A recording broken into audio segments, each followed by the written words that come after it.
They are going to become more brutal. Because all the hippies were trying to be Indians anyway. They're going to become more repressive because it's a matter of dollars and their illusionary concepts of power. Hey, Victor. We must live in balance with the earth. And also with recent happenings at Wounded Knee. I am awake. Welcome to Native Roots Radio Presents I'm Awake, and I'm your host, Wakanja Hade. Hey, Kadagi to all my friends and relatives in four directions. You are listening to Native Roots Radio Presents I'm Awake, and I'm your host, Robert Pilot. Hey, we discuss local, national, Native news and events, and as you know, Chujunk, Native issues are human issues, and human issues are Native issues. Yes, you are right, Dega. This portion of the show is supported by NACDI with Make Voting a Tradition in Minneapolis. Hey, we're honored to be able to welcome Minnesota First Lady, Mrs. Gwen Walz, to Native Roots Radio. Gwen, thank you, Peeny Gigi, for joining us. Well, thank you so much for having me. It's so great to be with you. And good morning, everybody. Hey, last time we saw you in person was at your holiday cookie party in St. Paul for the press and media. Again, a big thank you and a Piggy Gigi for the invitation. And now we've been seeing you all over traveling the campaign trail. We're so excited and proud of you and Tim and here from Minnesota. What has the campaign trail experience been like for you? Well, Robert, thank you for coming to that party. And that was fun to spend time with you and eat cookies always. And one thing about the campaign trail is I've been bringing some of those cookies along with me.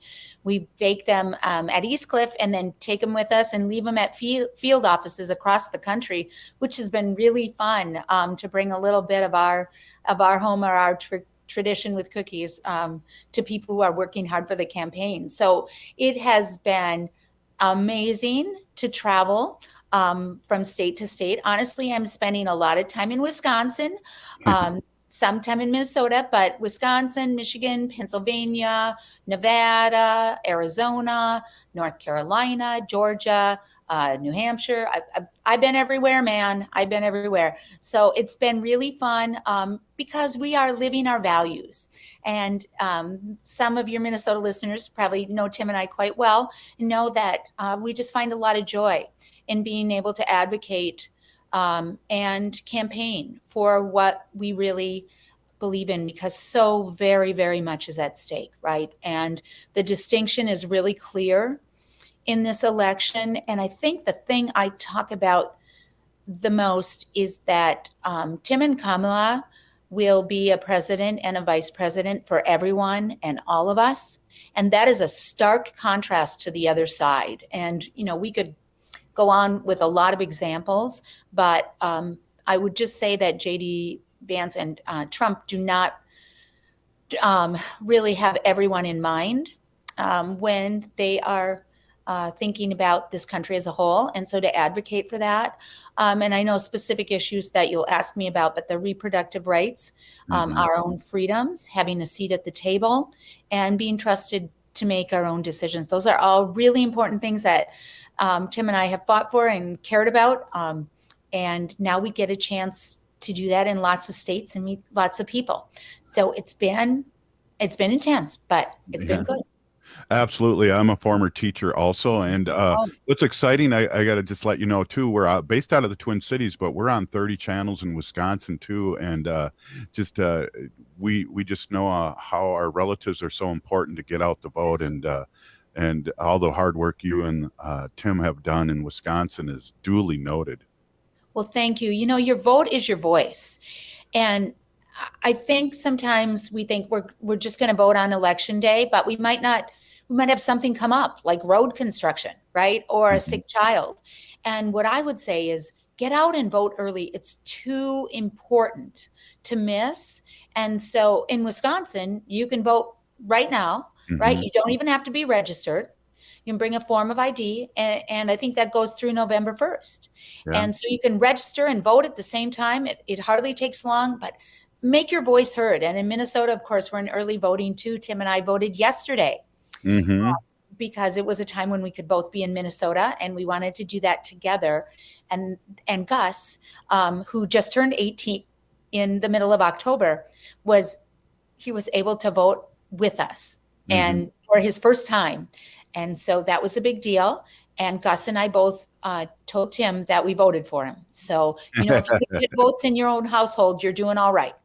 Exactly. And we know when the young ones become first-time voters like Gus, they'll be voters the rest of their lives. That's right. That's right. Don't give up your power. Do not give up your power. Keep that. Your vote is your voice. Hey, I wanted to ask you, you've spoken honestly about your journey with IVF and starting a family. And we're here at Native Roots Women think that women should have complete choice about what she does with her body. Can you speak a little bit about why protecting reproductive rights is so important in this country? I would love to.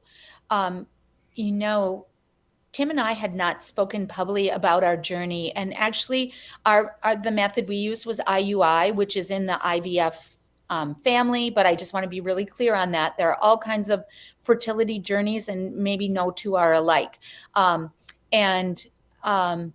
We had not spoken publicly about that because it had been a really challenging thing for us, and it was at the time it made it more painful to share it. We had a neighbor who helped us, but even our family and close friends didn't really know the journey that we'd taken to have our children. And when the Alabama Supreme Court decision came down, Tim and I knew that we had to speak publicly because we believed everybody needed to have their own right and their own choice to create or have a family if they chose in the way that they chose. And I say out on the trail, nobody should be telling us if, when, or how to start a family. And it is very clear that Trump and Vance have an agenda here.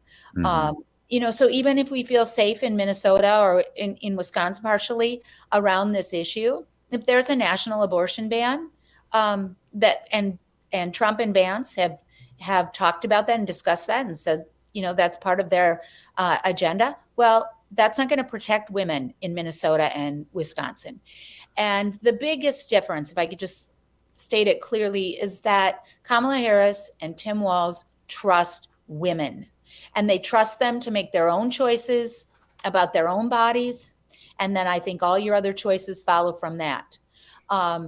J.D. Vance and Donald Trump do not. And even in Project 2025, it is clear that they could make dramatic changes to reproductive freedom, specifically around medication abortion, without congressional approval. And they could do that through the FDA commissioner who they would appoint. So there's a lot on the line in reproductive freedom. And that's why Tim and I decided to speak about it.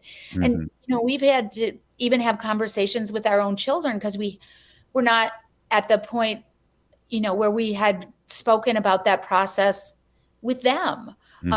Neither one of them is married or has children yet. And so I don't know if you know exactly when the right time is, but we decided now this was the right time because we feel so strongly about it. And if we can lend our voices to that, we are absolutely going to do so. And if there's no other reason to vote, having your own choice and your own rights to make your own decisions, beginning with your body, is a reason to vote. Yes, absolutely. And it was great seeing you and the governor and Gus going and voting early. I know Wendy and I have voted early. Our producer Haley has voted early. Have a plan. We talk about that all the time. Yeah. We have to have strategies. Lives are busy and things get in the way. If you wait till election day and you don't have a backup plan in case your child is sick or, the road construction is happening and you're going to be delayed and then you have a lot of other things on your list, you may not get the chance to vote. So doing that early is great. And if you can, but if you have election day, make sure you have a backup plan to your backup plan because we need you to vote. That's part of your own power. Oh, thank you so much, Peeny Gigi, for joining us for this quick chat today on Native Roots Radio. We hope the next time we speak, we're calling you Mrs. Gwen Walz, the Second Lady of the United States of America. Big Peeny Gigi. Thank you, Robert. Go home and hug those grandbabies, would you? Tell Right Wendy on. hi. Thank I you. will. Thank you, Thank Piggy you. Gigi. Hey, we'll be right back. This is Native Roots Radio. Thanks, Haley.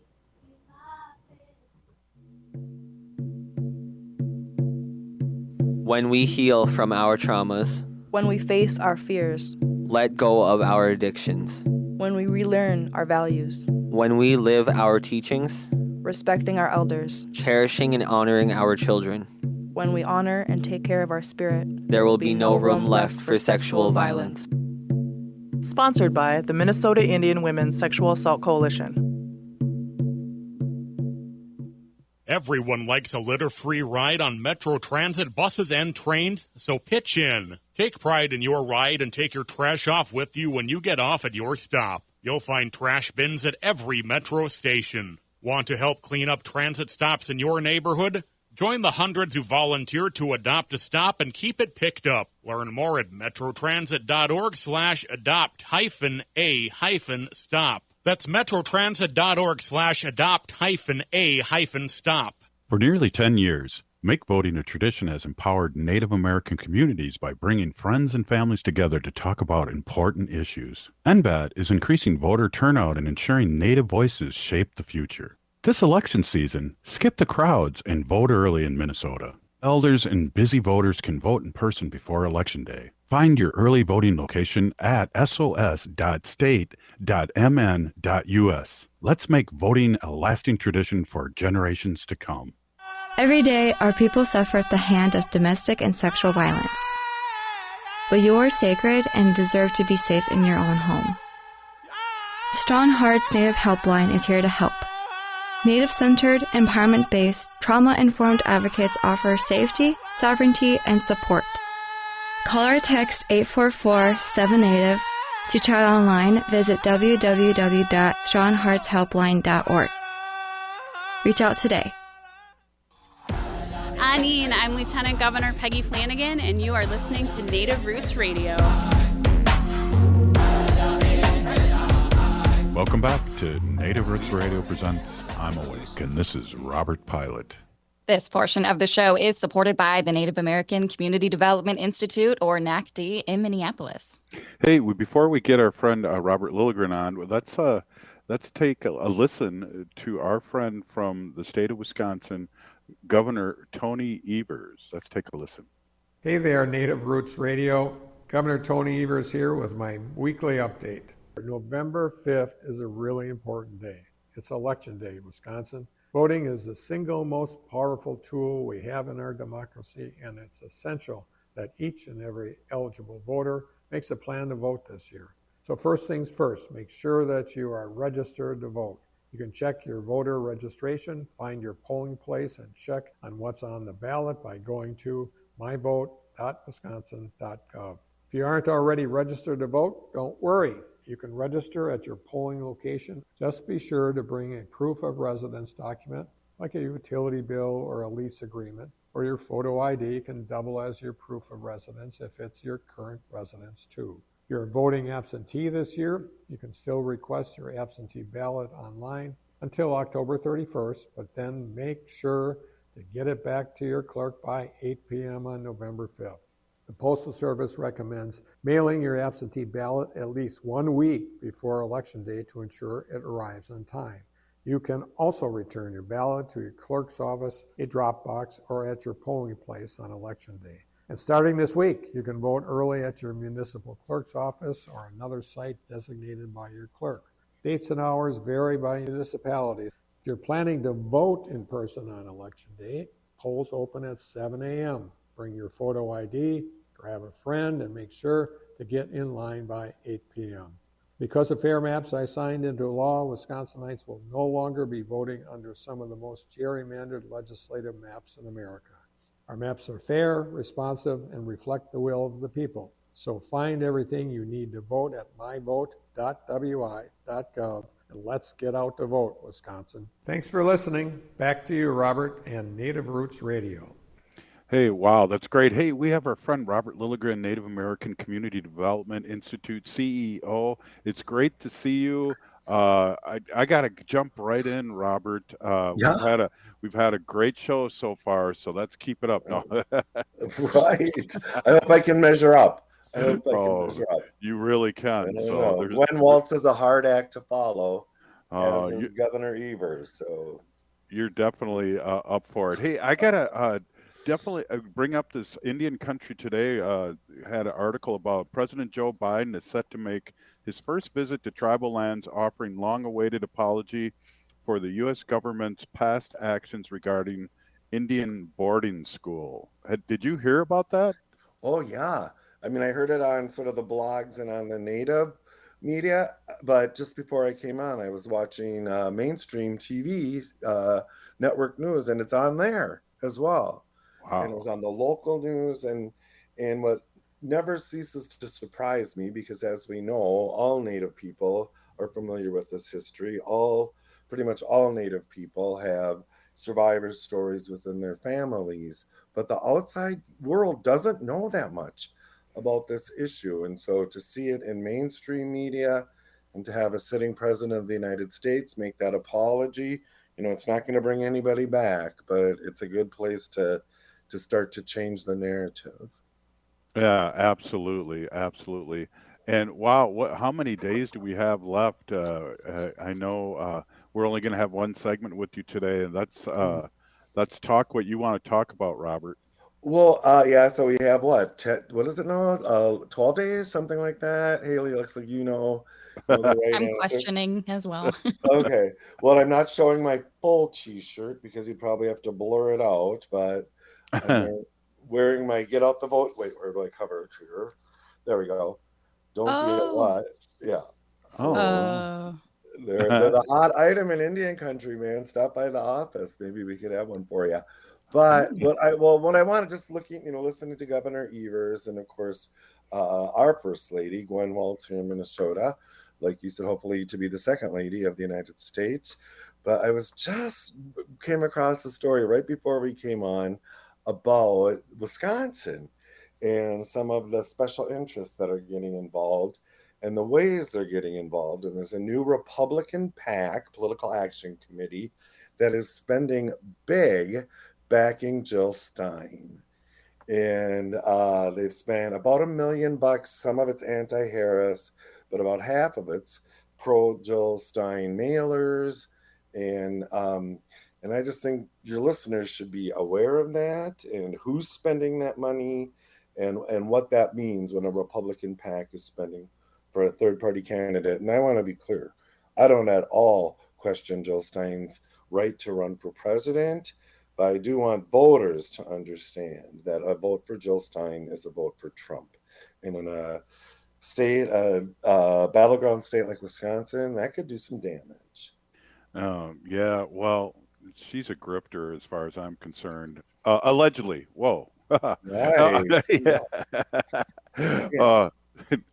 I got to be careful here. But I believe that, we don't talk about this a lot, Robert, but I believe Harris is going to get a lot of votes from Haley, not our Haley, but the person that ran against Trump.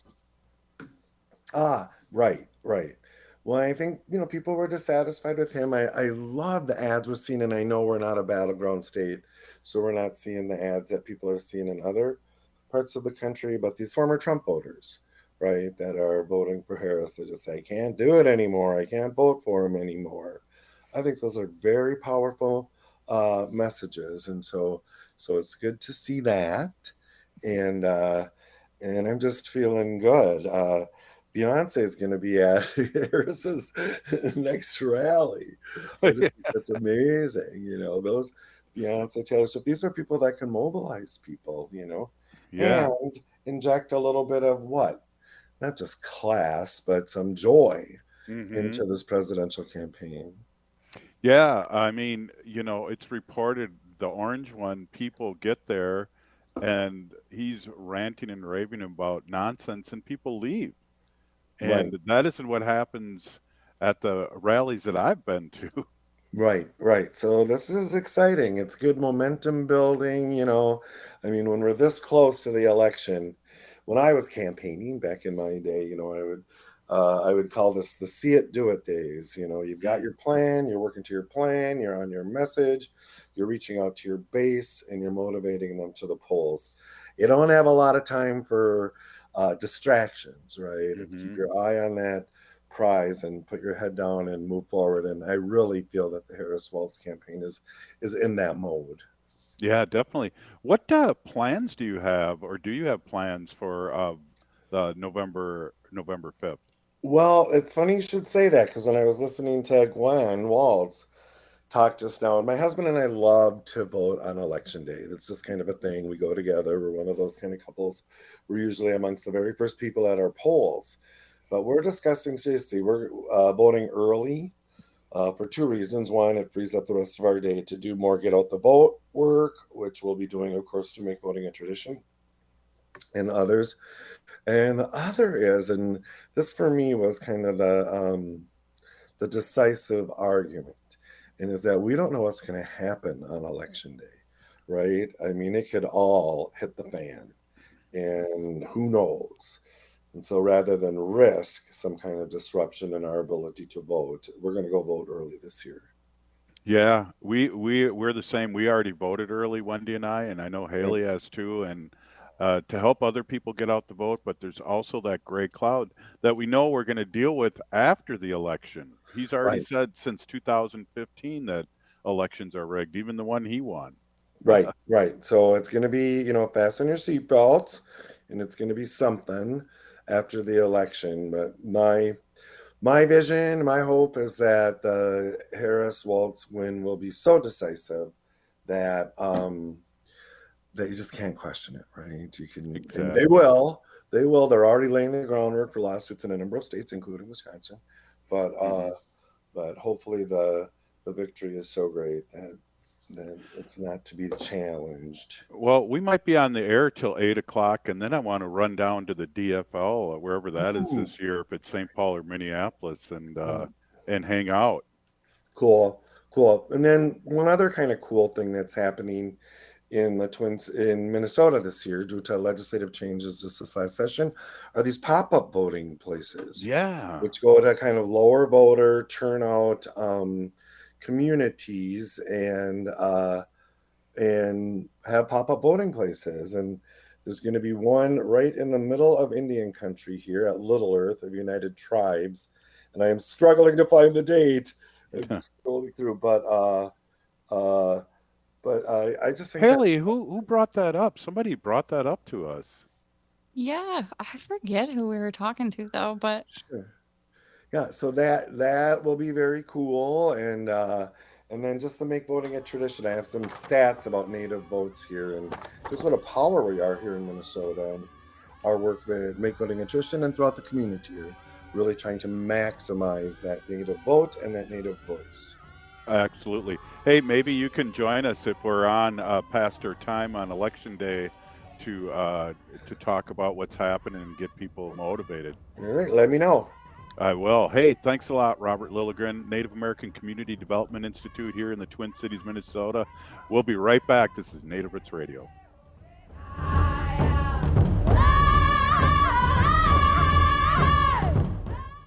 Indigenous communities face severe threats from pollution impacting both the air we breathe and the water we cherish. Pipelines, mines, and waste incinerators near our homes lead to higher rates of asthma, diabetes, and heart disease. In the Twin Cities, Native and Black communities experience over twice the rate of asthma. Let's not forget that water is life. It's something we must protect as a vital resource and way of life. In Minneapolis, our vote helped close the Smith Foundry and bituminous roadways. Let's continue using our vote to fight for climate justice. Make Voting a Tradition, or MVAT, empowers Native communities by increasing voter turnout and supporting conversations about critical issues like clean air, water, and health. By getting involved, we shape the policies that protect our families and environment. Find your nearest polling location at sos.state.mn.us. Let's make voting a tradition for future generations. That's sos.state.mn.us. This November, we have a clear choice for who's truly fighting for our Indigenous communities in Minnesota. Democrats created the Missing and Murdered Indigenous Women's Task Force, made college tuition free for Native scholars, and legally affirmed our Native sovereignty. By signing co-stewardship agreements to manage federal lands, we return the lands of the Upper Sioux State Park to the Upper Sioux tribe and over 11,000 acres back to the Leech Lake Band of Ojibwa. This November, vote for the party that stands with our community. Vote Democrat. Paid for by the Minnesota Democrat Farmer Labor Party. For everything you need to know about voting in Minnesota, visit the Secretary of State's website at mnvotes.org. Find out where to vote, check registration status, and view sample ballots. Again, for all your voting information, go to mnvotes.org. The city of Minneapolis is now on Native Roots Radio with Minneapolis AIR. AIR stands for American Indian Relations. Guest host Christine McDonald talks to people about important things affecting the city's Native communities. Minneapolis AIR dives into topics like public safety, public health, elections, and so much more.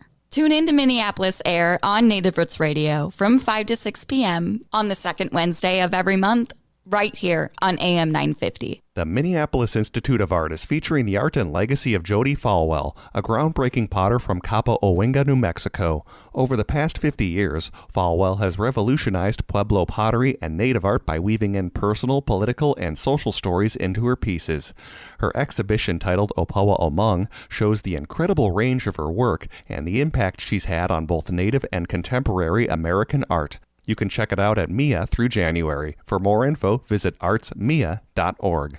As we age, it's important to invest in our health and to help protect it. Like the flu, COVID-19 is always changing. That's why it's important to stay up to date on your vaccines. By getting the flu and COVID-19 vaccines, you can renew your body's defenses and lower the risk of getting sick. Get your health boost and protect yourself against the flu and COVID. Find vaccines near you at vaccines.gov.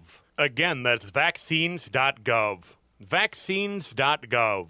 Everyone likes a litter-free ride on Metro Transit buses and trains, so pitch in. Take pride in your ride and take your trash off with you when you get off at your stop. You'll find trash bins at every Metro station. Want to help clean up transit stops in your neighborhood? Join the hundreds who volunteer to adopt a stop and keep it picked up. Learn more at metrotransit.org/adopt-a-stop. That's metrotransit.org/adopt-a-stop. Hi, I'm Jane Fonda, and you're listening to Native Roots Radio. And we're back to Native Roots Radio presents I'm Awakened. This is Robert Pilot. This portion of the show is supported by StrongHearts Native Helpline. October is Domestic Violence Awareness Month, and StrongHearts offers culturally appropriate support and advocacy for Native Americans. You can call or text them at 1-844-7-NATIVE or chat online at strongheartshelpline.org. Hey, we have our friend Rachel Carr-Shunk, Deputy Executive Officer with StrongHearts Native Helpline on, and I want to say thank you for joining us, Rachel. Please introduce yourself and remind our listeners where you are from in Indian country and how long you've been with StrongHearts. Yes. Hi, everyone. Thanks for having me. My name is Rachel Carr-Shunk. I am a citizen of the Sault Ste. Marie tribe of Chippewa Indians, and I'm actually located in my ancestral homelands in Sault Ste. Marie, Michigan. I've been at StrongHearts Native Helpline not very long. I still feel like it's a short time. I just started back in February, late February. But I've been in this work, the anti-violence work, specifically in Indian country, my entire career since about, late 2009, early 2010. So. Well, welcome back on. And Rachel, you were on earlier this month and you mentioned some of the activities your organization was doing to spread awareness of domestic violence. Can you share about some of these and how those went? Yeah, of course. I'd love to. So we at StrongHearts Native Helpline, we focused our DV awareness campaign on breaking the cycle happens in community. And so we hosted a community chat on October 16th, and it was broadcasted on our Zoom, and it soon will be available on our YouTube platform. And so that community chat went really well. We had our communications manager, Sam, on it, as well as one of our service managers, Naida. And they just talked a lot about the different aspects of domestic violence. They talked about, some misconceptions about domestic violence. What are ways that we can support our relatives experiencing domestic violence, and what are ways our communities can support victims and survivors? Can you talk about some of these misconceptions about domestic violence? Yeah, of course. So I actually listened to the community chat. I got a sneak peek and got to listen to it. And both Naida and Sam talked a lot about the different misconceptions that they've either experienced, before they started doing this work, or that they've heard from, their relatives, things like that. And one really important one that they talked about was the misconception that violence in our community is like a normal experience, right? And I couldn't agree more. As Native people, we either ourselves have experienced domestic violence, or we know someone who has experienced domestic violence. And so, it's really unfortunate that a lot of us, it's just like this normal everyday thing. It's almost kind of expected. It's almost like, I don't want to say like a rite of passage, but it's just this expected thing that happens to Natives. And so you'll see on social media, you'll see memes and jokes about domestic violence. And I'm going to reference one that I just saw pretty recently. It was a frying pan, and it had a piece of fry bread in it. And on the side of the frying pan, it was dented. And it said something about like, Auntie got upset last night or something like that. Which, I understand as Native people, like we use humor a lot for a lot of things and in a lot of different ways. And laughter is medicine. I truly believe that. But seeing stuff like that just kind of normalizes violence. And that, I think, is a misconception, right? Violence isn't normal. Violence is not a part of our tradition. It's not our way of life. And it was introduced by colonization. So I think when we talk about misconceptions, we sometimes have to look at like how we actually talk about issues that are impacting our communities. Yeah, amen to that. You mentioned that your team shared some ways to support our relatives experiencing violence. Can you share what some of those suggestions are? Yeah, so one of the ways that Sam and Naida both talked about supporting our relatives that experience violence is to be involved in the community, right? Especially during Domestic Violence Awareness Month. Get educated about, the dynamics of domestic violence, but also what services are available. There's all kinds of webinars, there's conversations like we're having right now, community awareness events. Every community is different in how they want to promote awareness around domestic violence. Some, there's community feasts, there's DV awareness marches, there's just different events that are hosted. My community actually just last weekend hosted like a Halloween themed community dance that went really well. So, attend those things, get educated. And yeah, we are nearing the end of Domestic Violence Awareness Month, but if you're able to still attend some event or, watch a webinar that maybe was previously recorded, participate in those, learn more about domestic violence, and then, have conversations about what you've learned with the people around you, your loved ones, your family, your friends, your neighbors, your colleagues. Have these conversations, right? And share what you've learned. Have, I think with, and Naida really mentioned this, she really hit the ball out of the park in this one when she talked about, we as a community, we as a people have a hard time communicating about some of these really dark, scary, heavy topics, right? And that's no fault of our own. That's from historical trauma. And so we have to be able to start talking about these things in a way that, educates all of us, but also supports us. And that's really the part of like breaking that intergenerational cycle of violence. Yeah, wow, absolutely. Great words here. Hey, what roles do you see local, national, and communities leaders play in domestic violence awareness and in supporting our relatives who experience violence? Yeah, it's big. I think it's a really big, to be a community leader, to be a tribal leader, to be a national leader, being aware of domestic violence is critical. And it's really critical for organizations like StrongHearts and other organizations that work in this movement to educate our leaders, to educate stakeholders, to educate our decision makers on our reality of that we face every day as Native people who experience violence. So when we think about like leaders, they're not often familiar with Native people, right? It's kind of by design that the vast majority of people don't really know a whole lot about Natives or Native communities, Native issues. So they're not going to know and understand that we have some of the highest rates of violence compared to any other group. They're not going to understand that we have limited or often non-existent resources, right? There's a critical resource disparity in our communities. They're not going to understand jurisdictional issues and other mistreatment that our relatives have faced by different systems, education system, health system, all of it, right? So it really is on us at StrongHearts and other, like I said, other orgs that, to really educate and do that advocacy work to inform our leaders, inform our decision makers, help understand the issues and create alongside us and with us, create and improve and design programming that really supports what our needs are. Explain some of the different forms of examples of domestic violence. Oh, sure. Domestic violence is there's so many aspects of it. There's so many tactics that are used. Another misconception is, of course, and I think I talked about this the last time, is that people think, it's a physical thing, right? It's only, if there's physical violence involved, then you're a victim of domestic violence. And that's just not the case. There's emotional tactics that are used, name calling, gaslighting. There's isolation, right? Isolating a survivor from resources, but also from that support systems, right? Their family members, their friends, people that they can rely on for, support and resources.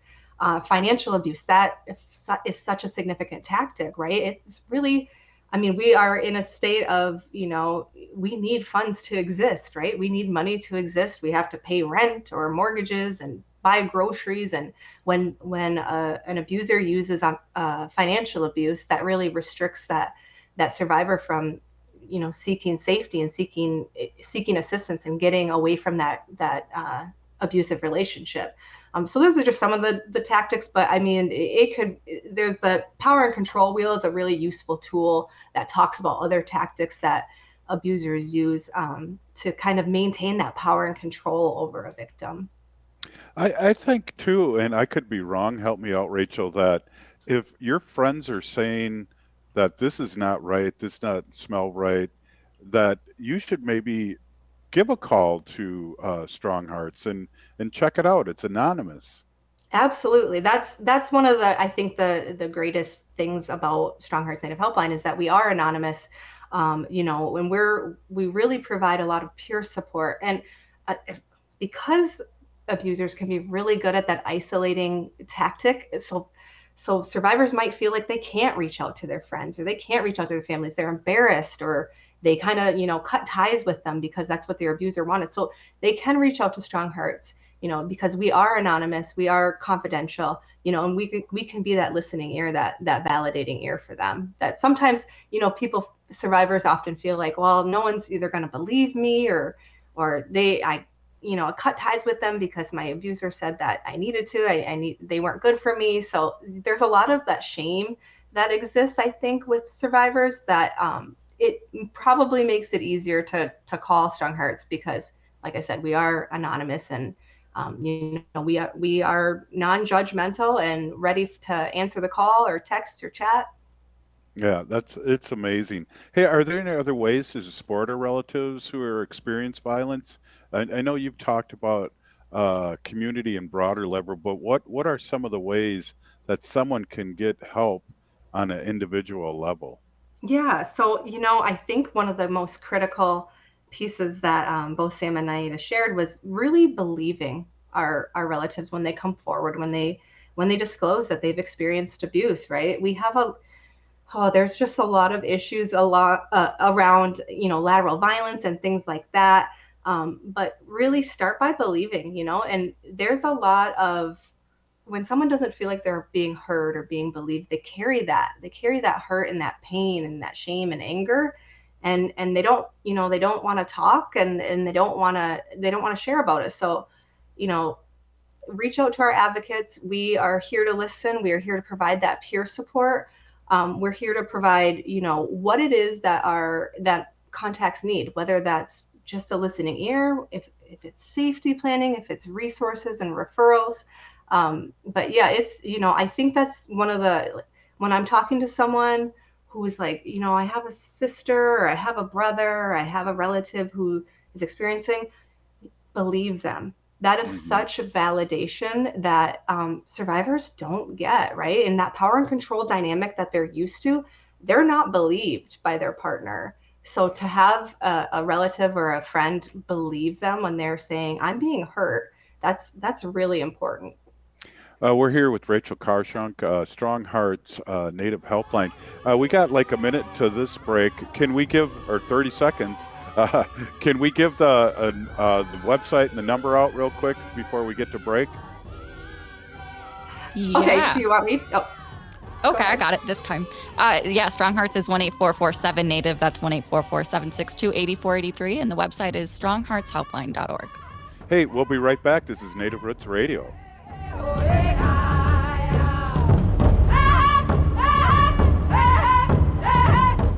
As we age, it's important to invest in our health and to help protect it. Like the flu, COVID-19 is always changing. That's why it's important to stay up to date on your vaccines. By getting the flu and COVID-19 vaccines, you can renew your body's defenses and lower the risk of getting sick. Get your health boost and protect yourself against the flu and COVID. Find vaccines near you at vaccines.gov. Again, that's vaccines.gov. Vaccines.gov. Minnesotans age 65 plus might qualify for Health Partners Minnesota Senior Health Options. The plan includes personal support, coverage for medical, prescription drugs, and dental, plus over 30 extra benefits. Eligibility information is available at healthpartners.com/oneplan. Health Partners is a health plan that contracts with both Medicare and the Minnesota Medical Assistance Medicaid program to provide benefits of both programs to enrollees. Enrollment in Health Partners depends on contract renewal. This November, we have a clear choice for who's truly fighting for our Indigenous communities in Minnesota. Democrats created the Missing and Murdered Indigenous Women's Task Force, made college tuition free for Native scholars, and legally affirmed our Native sovereignty.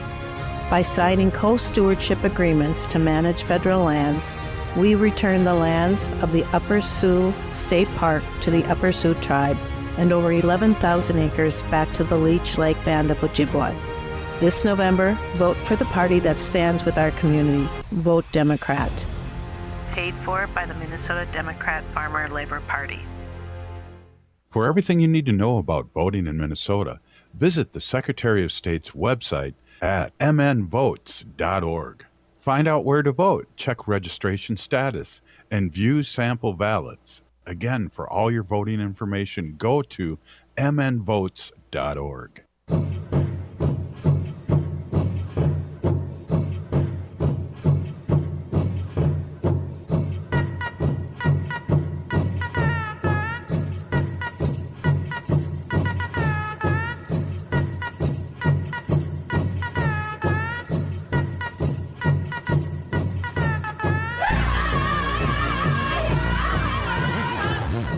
Welcome back to Native Roots Radio presents I'm Awake, and this is Robert Pilot.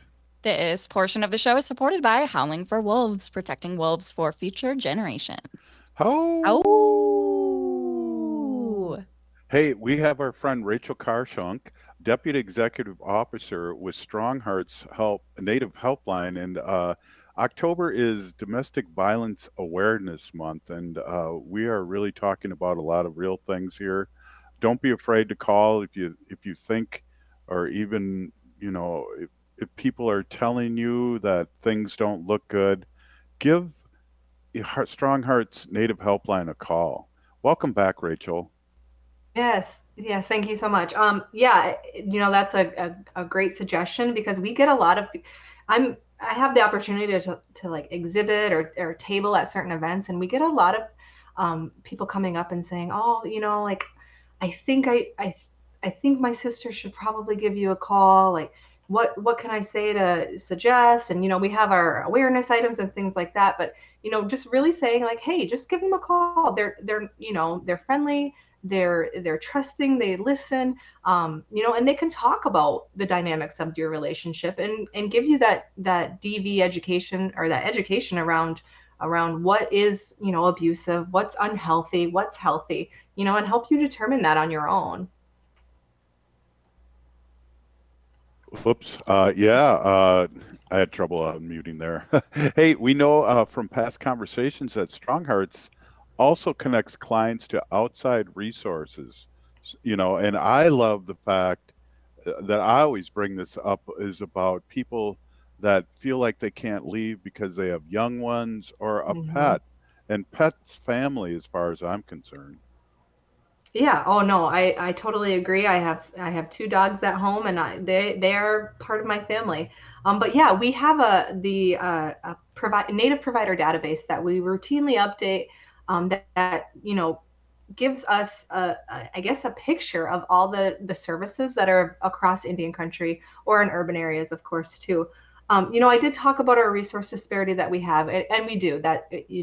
That's a simple fact, is that we do have less resources in comparison to some non-native resources. But we do have our native provider database. We also have a database that we use with in conjunction with the National Domestic Violence Helpline. And so we're able to connect our callers with resources based off, what they're willing to share. If they're willing to share that, they don't want to give us we don't ask for their name or anything like that. We do ask some demographic questions if they're willing to share, but they do not have to. But if they're looking for a certain resource and they're in Los Angeles, California, and they tell us they're in Los Angeles, we can type in our systems and find all of the native resources in Los Angeles and all of the non-native resources. And we also have the ability, when it's available, when other services are 24/7, we're available to do like what's called a warm handoff. And that's where we can do a direct connect and help, the caller or the contact, make that call. It's brave. It's courageous to be able to reach out and pick up the phone. And so we recognize that. And, we don't force it by any means. We just offer these as options for folks. And sometimes we get, contacts that will call a couple times, right, before they're ready to actually reach out to a direct service provider who's able to provide some more of that direct advocacy. But our native provider database is something to be extremely proud of, and we're just so happy that we have it as a resource. It's so unique. There's nowhere else where you can find that information, with a couple clicks of a button, and we can point our relatives in the direction that they're requesting to go. Wow, amazing. I just and there's also the online stuff too, which if you feel comfortable about that, explain that a little bit too. I'm sorry, I just need a little bit more context. Online. Well, you have online chat, right? Oh, Correct? yes, of course. Yeah. So actually, when we first initially launched, StrongHearts was limited in how we operated. We operated in a 9 to 5 fashion and a Monday through Friday fashion. So of course, we know that violence happens at all times of the day, at any time, any day of the year. So we were able to, through COVID, thankfully, a silver lining through that, launch 24/7, but also extend into text services and chat advocacy. And that's a really big piece too, right? I know I'm kind of like that. I'm like, I'd rather chat or text. It's just how I feel comfortable communicating. So that has really, provided an opportunity for folks who maybe don't want to get on the phone and don't, they're not comfortable like speaking. It's just another opportunity for someone to reach out and seek support in that way. Absolutely. Sorry about the confusion there, but no worries. I wasn't sure what it was called. Haley, we have a whole bunch of help here in the Twin Cities. Name a few of those. Yeah, I would love to. So we just had on, I think on Tuesday, a couple girls from the Minnesota Indian Women's Resource Center here in Minneapolis, and they were part of the Nujimo program, which means in Ojibwe, she heals or they heal. So there's the Minnesota Indian Women's Resource Center. They have advocates for sexual and domestic violence with that Nujimo program. And we also have another resource more for sexual assault, but the Minnesota Indian Women's Sexual Assault Coalition, who's been a longtime sponsor on Native Roots Radio. So yeah, I think those are some great resources here in the Twin Cities, specific to our community here in Minnesota. And that's wonderful. And I love to see I think every community deserves resources that are specific to our people and our needs. And so, I've heard a lot of great work come out of Minnesota, specifically MUSAC, the Minnesota Indian Women's Sexual Assault Coalition. I come from a tribal coalition. So they used to have a lot of communication with them. They do phenomenal work. I think the more programs that are, designed by us and for us, the better that, we can do to really end the violence end the cycle of violence that is, slamming our community. Rachel, can you tell us how to reach StrongHearts again? And please give us your website, phone number, and hours of operation. Of course. So you can call or text at any time 24/7, 1-844-7-NATIVE. That's 1-844-762-8483. And you can chat online on our website, www.strongheartshelpline.org. And we are on social media as well. So you can follow us on Facebook, Instagram, X. I believe we have a TikTok, although I don't think it's, we don't have any content created yet, but, I believe our communications team is going to start getting into the TikTok realm. But you can check out all of our, check out our social media, share our social media. Like I said earlier, having these kind of conversations, talking about domestic violence in a way that is appropriate and reflective and, just really honoring the voices of our relatives who've experienced violence. Rachel, thank you so much for being on. Really, the energy from StrongHearts and the growth has just been phenomenal. And I want to just say a big Peeny Gigi thank you for being on and offering this to our Native community. It's huge. Of course, Miigwech. I truly appreciate it. I appreciate the opportunity to talk about, what we do at StrongHearts and to promote the awareness around the issues that are facing our communities. Like I said, we need to have these conversations. We need to have this kind of dialogue, with our community members up until the leaders that we talked about earlier, right? It really is an issue that impacts us all. And, that's how we're going to start really kind of undo that cycle of violence and cycle of historical trauma is start talking about it in an honoring and respectful way. Big Peeny Gigi. Thank you, Rachel, of Deputy Executive Officer with StrongHearts Native Helpline. Hey, we're still here. We are the 7th generation. And free Leonard Peltier. Now.